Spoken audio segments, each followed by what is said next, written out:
Hey guys, so this time in Gamer Time I have a lot to talk about, so let's get rolling.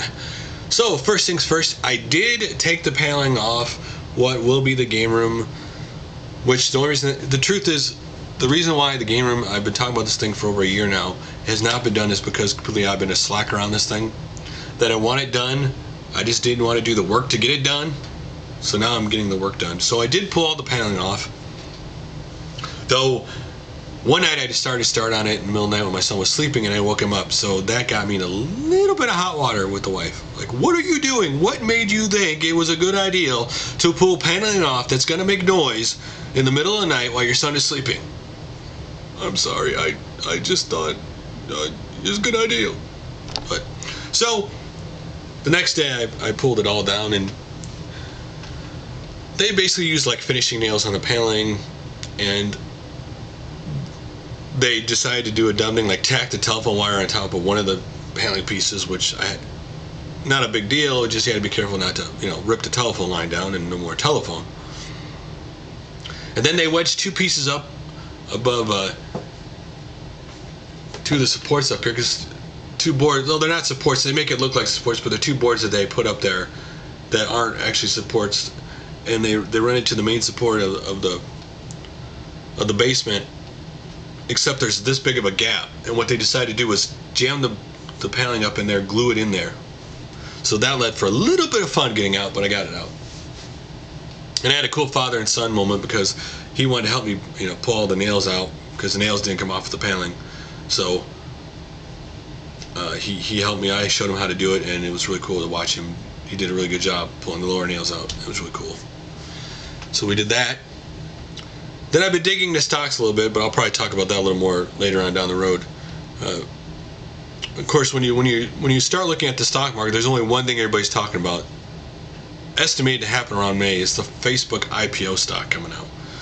That Facebook is valued between $90 and $100 billion. That's what they value the stock's going to be worth when everything's said and done. Which, when you think about it, that's a big number. But when you think of the fact that they showed a number that since Steve Jobs died, Apple's stock value has gone up $90 billion. That Apple accounts for 18% of the value of the S&P 500. It's just crazy when you think about it. Well, the other thing that I saw they were talking about, I didn't know, is that before Steve Jobs died, he had already had plans made up, rough plans and schematics made up, all the way through the iPhone 6. So Apple has a template to work with. And one of the things Apple deserves credit for, by the way, a lot of people don't understand, is how seamless their CEO transition has been. That it has been unnoticeable, the transition. Like, Apple has not missed a beat since they switched over to their new CEO, which is commendable. Because a lot of times these things get messed up and companies go to heck in a handbasket. Apple's, of course, Apple, they consider Apple stock undervalued at $170+. But they think it's worth even more if Apple finally unveils and releases the rumored to be Apple TV, where every device, Apple device you have, plugs into the TV. Of course, it would be kind of cool if they made the TV like the iPods and iPads, where you can, just touch screen. And I was looking at a lot of older companies that I didn't invest in before because they didn't have a dividend. Like almost every major company you can think of on the stock exchange pretty much gives a dividend now. So a lot of companies. I'm looking at.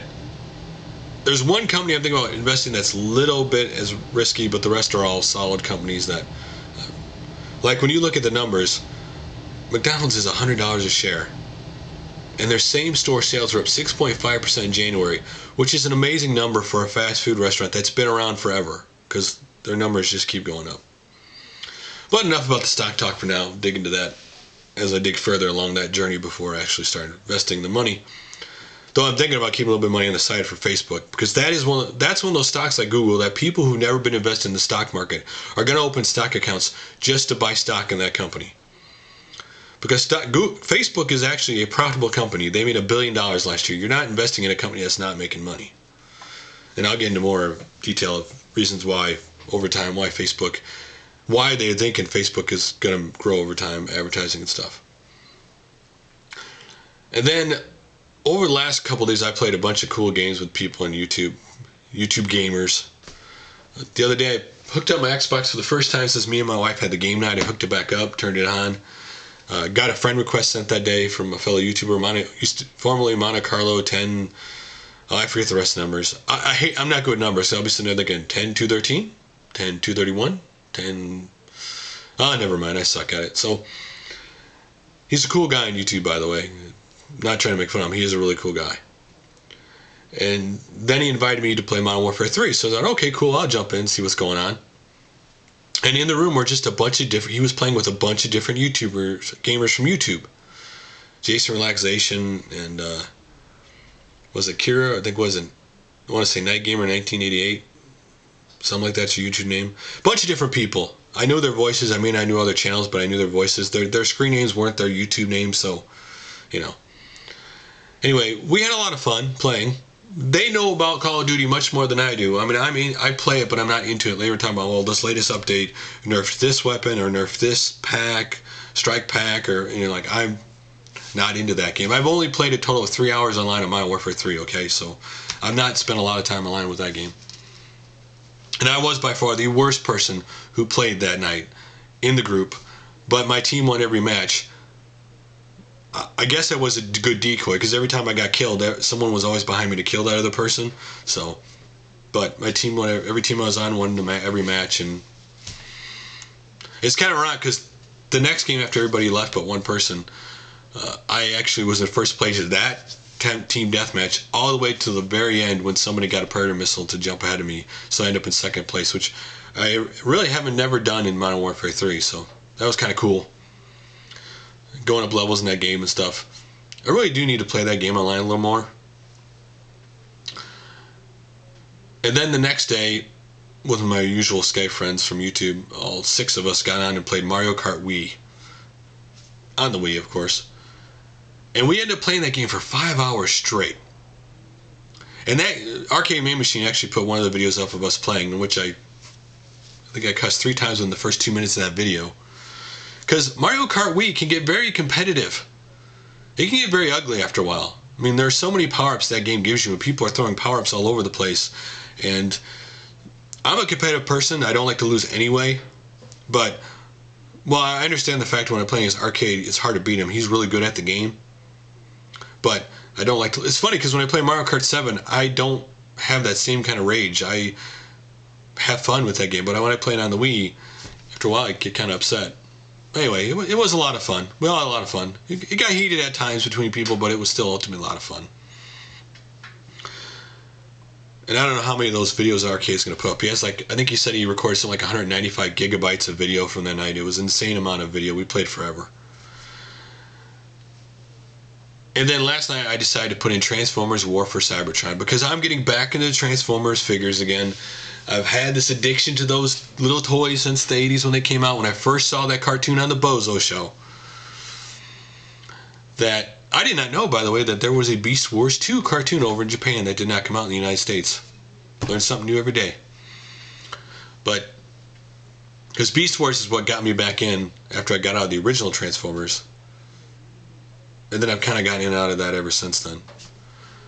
But the Hasbro is starting to unveil the figures. They're going to put them underneath the Transformer Generations line. The fall for Cybertron figures are coming out. Now, the War for Cybertron figures did come out in the Generations line when the last game came out. They're getting harder to find. And I'm kind of kicking myself for not buying them when they originally came out. So if I can track them down, I would hopefully get a couple of them still. But the fall for Cybertron figures, they just unveiled the Combaticons. And they showed them combined as to Bruticus individually. They do look pretty cool. Actually, all the figures for the fall of Cybertron look really cool that they're going to be releasing. At least the ones they've announced so far in the game. And the only figures they've shown are the ones that have been announced for the game. And they're supposed to going to have more to announce. So that'll be really cool. A lot of rumors going out there who's going to be in the next game. So it is cool they're going to have combiners in the next game, though. And Grimlock.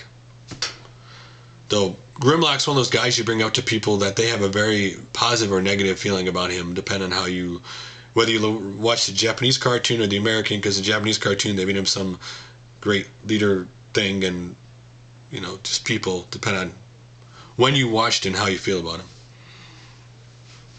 Yeah, Transformers is much different collecting now, because it's like, okay, so in Korea, they released this Dark of the Moon figure that's head slightly different than any other release. So all the collectors want to get that one, right? And it seems to be that now there seems to be something where in Japan they're starting to differentiate the figures again like they used to from the American versions of them. So anyway, I played War for Cybertron, and I really do love the multiplayer in that game. I went from level 7 to almost level 9 in leader class, which is basically Optimus. And there was about 80 people playing, but I have it set on regional. I don't have it set worldwide play online, which I'm sure if I did, there'd be a lot more people playing. I still have to get the 2 DLC packs for that game. I really do enjoy that game a lot, the multiplayer and the campaign, especially if you're a G1, Generation 1 Transformer fan. And I'll be interested in what they're going to do after Fall for Cybertron happens and is over. Are they going to like keep going, running into the original cartoon? Because Fall for Cybertron is supposed to like take you up to where the cartoon started with the arc. So, or are they going to let them go ahead of the cartoon? Well, the multiplayer is a lot of fun. You know, being able to transform. You transform, you have certain weapons you can use while you're transformed, and then when you're a robot, there's certain weapons you can use as a robot. And they have a lot of different game modes to play. It's a really fun game. And I played that, and and one of the cool things, by the way, last thing about the toys, so I was thinking of it, was currently Transformers is not what it used to be. It's the Transformer Generations line done by Hasbro. It's the Transformers Prime line, which is out off the TV show. Creo, which is kind of like a Lego-like thing, they're doing their version of Transformers licensed off Hasbro. And then you got Hasbro doing the Cyberverse version of Transformers, which they just announced for the first time in a long time. I believe it's been the 80s since they did a city, a Transformer city. It's going to be called Optimus Maximus. You know, basically kind of based off Optimus. So it'd be kind of cool that they're finally bringing one of those out. There's no pictures out on it yet. There was this big overseas. There was this big convention thing that they unveiled. They unveiled some new toys for Transformers, but you're not allowed to take any pictures, so there are no pictures of it yet. But yeah, that's all the cool stuff I've liked and got into and done. So that's basically all that's been going on, guys. So I will talk to you guys all again shortly.